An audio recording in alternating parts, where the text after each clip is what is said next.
Dorado did not get a clean opening move. Vega broke through first. Kagali saw the mission slipping out of control, and Leon's castle became the center of the storm. AI Anime and Manga presents. Like, comment, subscribe, and YouTube members get early access. While the attackers hunted for an angelic skill, Kagali was already searching for something else. One narrow chance to escape Michael's control. While we were still making preparations, the battle had already begun. There was no formal declaration of war, no long warning, no clean opening move. The attack on Dorado began with Vega going completely out of control. Feldway clicked his tongue and complained that Vega could not take strategic action at all. Kagali nodded. She agreed with him. Their mission was not supposed to be the destruction of Dorado. They were there to find the person who possessed an angelic skill, drag that person out, and add them to Michael's side. At first, Kagali had been puzzled when she learned that Feldway could use Michael's domination abilities. Once she thought about it, though, the logic made sense. If the Supreme Commander could stay away from the battlefield and still control the board, that was tactically sound. So Kagali accepted the plan. The plan itself was simple. 13 people had arrived on the battlefield. Feldway, Velzard, Zerario, Pico, Garasha, Kagali, Yuki, Tira, Footman, Vega, Orlia, Arius, and Mai Faruqi. Their job was to crush anyone who engaged them while they searched for the possessor of the angelic skill. They were still working from conjecture, but Kagali was almost certain that the target was Leon. Even if she was wrong, it did not ruin the operation. They could simply seize every likely candidate they found.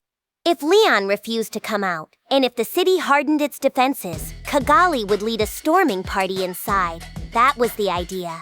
Then Mai teleported everyone there, and Vega immediately ignored orders. He smashed into the city's defensive barrier, tore through it, and charged toward what looked like the royal castle, leaving destruction in his wake. Even Kagali was appalled. Power had made Vega even stupider than before. He could not be used for coherent tactics like this. Kagali was already thinking they might have to purge him later. In their organization, breaking orders was strictly forbidden. If a senior officer could act like that without consequences, discipline would collapse. Vega would have to be discussed once they returned. For now, though, the operation had already begun. Kagali put the problem aside and consulted Feldway on their next move. Feldway decided that he and Velzard would act as the perfect diversion. Zerario, Pico, and Garasha would remain outside with them. Everyone else would move under Kagali's command, attack the enemy, and identify the target. Kagali could not force everyone to obey. Tira and Footman were under her locking curse, and so were the Walking Dead incarnates like Arius, Orlia, and Mai. But that curse only let her send her thoughts into their minds. Still, Feldway valued her as an operation planner, so she had the authority to shape the tactics from there. She gave her orders. Kagali told the assault team that Vega would be reprimanded later. For now, they were to go all out against the enemy. If they could not win, they could retreat. But otherwise, they were to strike hard and keep moving. Everyone except Yuki had just received an incredible surge of power. They had more self-control than Vega, but they all wanted to test what they could do. The moment Kagali gave permission, they moved. Kagali followed at a careful distance. Her free will was still intact. She still had some authority. She was not sure she would ever get another chance this good. Part of her wondered if it would be smarter to wait, but Michael's control terrified her. If she became a fully obedient puppet, every hope she had left would be gone. This might be her last chance, and optimism was dangerous. So Kagali chose to act. She had never intended to swear real allegiance to Feldway or Michael. In fact, she thought both of them were insane. She could feel it on her skin. Any future that involved staying with them would be bleak.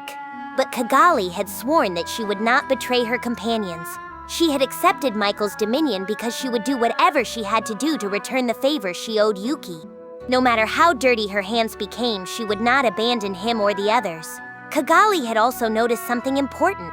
Michael's control seemed absolute within a certain range. Maybe the effect weakened with distance. Or maybe, if she could isolate herself in a separate space, she could escape the effect completely. Michael had searched for the remaining angelic skills as thoroughly as he could, and yet 3 of them were still missing. hidden in some kind of safe zone. That safe zone was Ramirez's labyrinth. If Kagali could flee there, she and her companions might have a chance. Ramirez was allied with the demon lord Rimuru.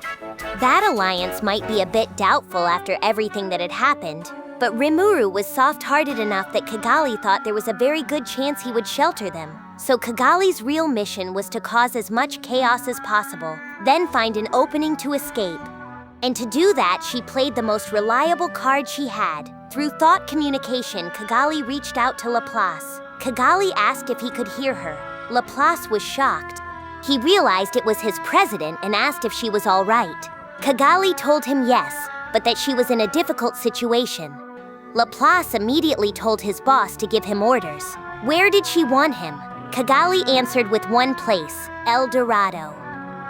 And with that, Laplace joined the battle. Leon's forces were already under severe strain. They had expected an attack, they had trained for it, and now the day had arrived. It did not take long for Leon to receive the first report. The city's defensive barrier had been broken and the enemy was inside. A follow-up report came soon after.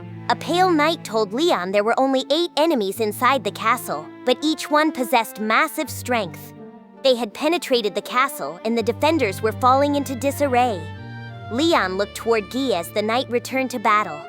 Any word from Rimuru? Guy grimaced. We're isolated here. Velzard is above us. There are more than 8 of them. If Guy were invading a city, he would also try to rob the enemy of cohesion. Everyone had expected that kind of move. Rimuru had prepared Argos to monitor the state of each force, a countermeasure for exactly this situation. There would be a delay, but at least the Allied side would know what was happening. Help should be coming soon. And if help did not arrive in time, Rimuru had another plan. He had explained it with a chuckle.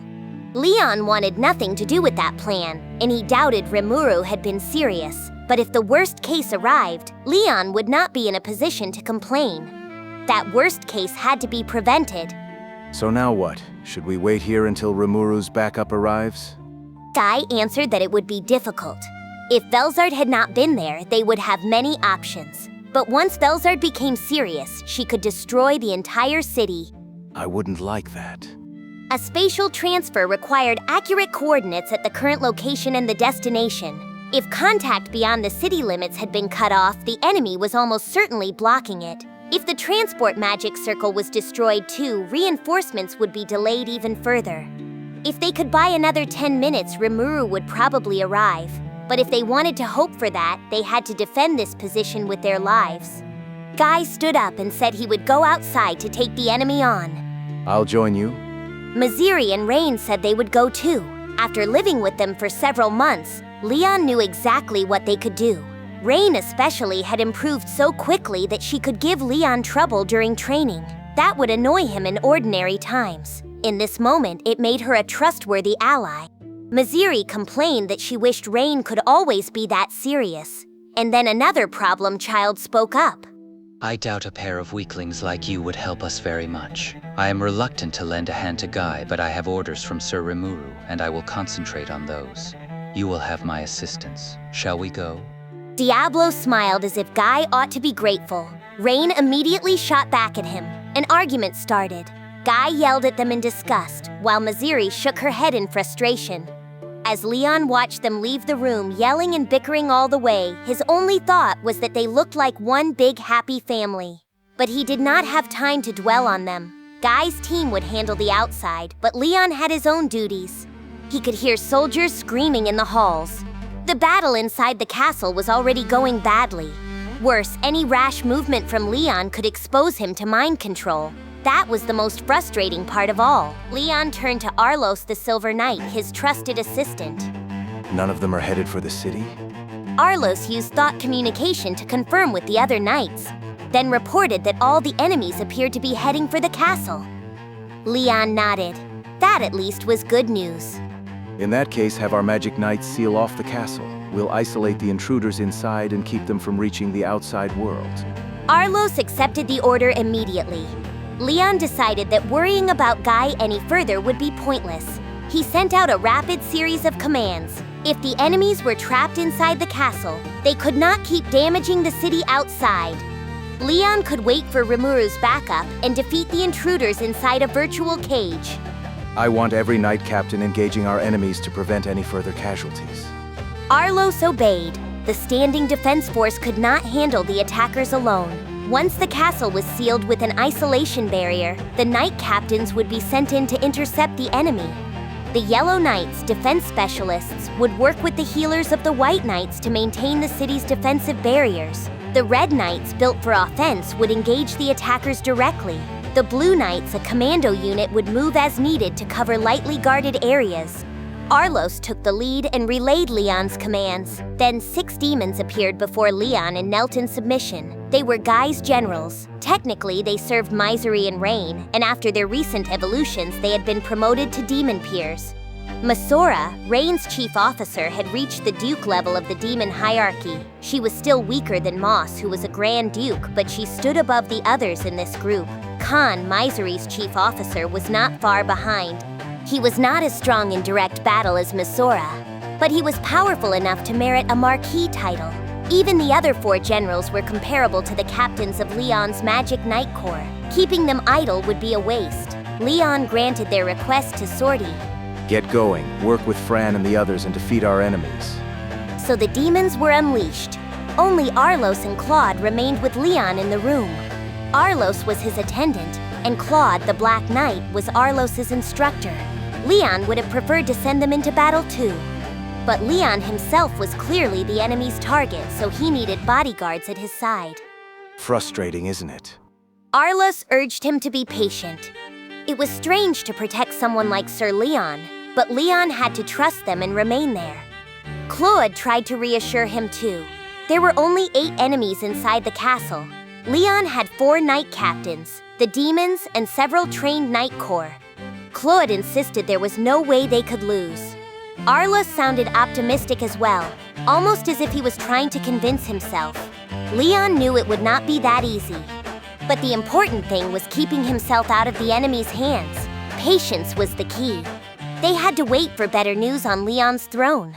After a while, violent tremors began to shake the castle. The most intense battlefield was the site of Vega's rampage. Masora commanded the defense there, with 4 other demons working to stall for time. Mater, the White Knight and captain of the White Knight Corps, supported them with healing. She was a blonde, blue-eyed woman with graceful features, but her specialty made her presence vital. As long as Mater was there, the defenders could keep fighting longer. The demons would strike Vega once, retreat, receive healing from Mater, and then throw themselves back into battle. Against overwhelming violence, that cycle was their only option. Mazora's face twisted with pain, but she could not lose heart. She had endured Rain's crazed training charges again and again. And if she fled now, Guy would purge her anyway. Better to fight proudly and fulfill her role. But Vega's existence points were over 10 million. The top-level demons were around 500,000, and even Masora was only around 700,000. None of them had ultimate skills. The difference in firepower was obvious. Vega mocked them non-stop. He called them weak, laughed about being too strong, and said they were not even worth eating. Their suffering would continue for a while, he told them, but they should hate their own weakness instead of hating him. His trash talk trampled on the demons' pride, and that was exactly what they were using.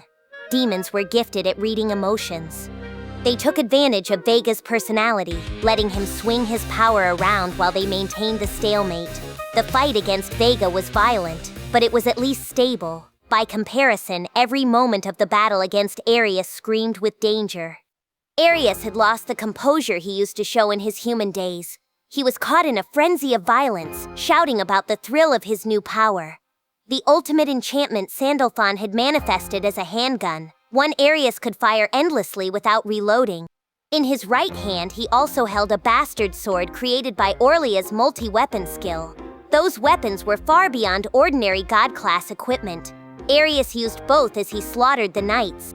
He seemed to be imitating Lieutenant Kondo's fighting style, probably acting out an admiration he would never admit. Oxy and the Blue Knight formed a tag team with Khan to challenge him. They could not make up the difference in equipment, but the two of them matched each other well in skill.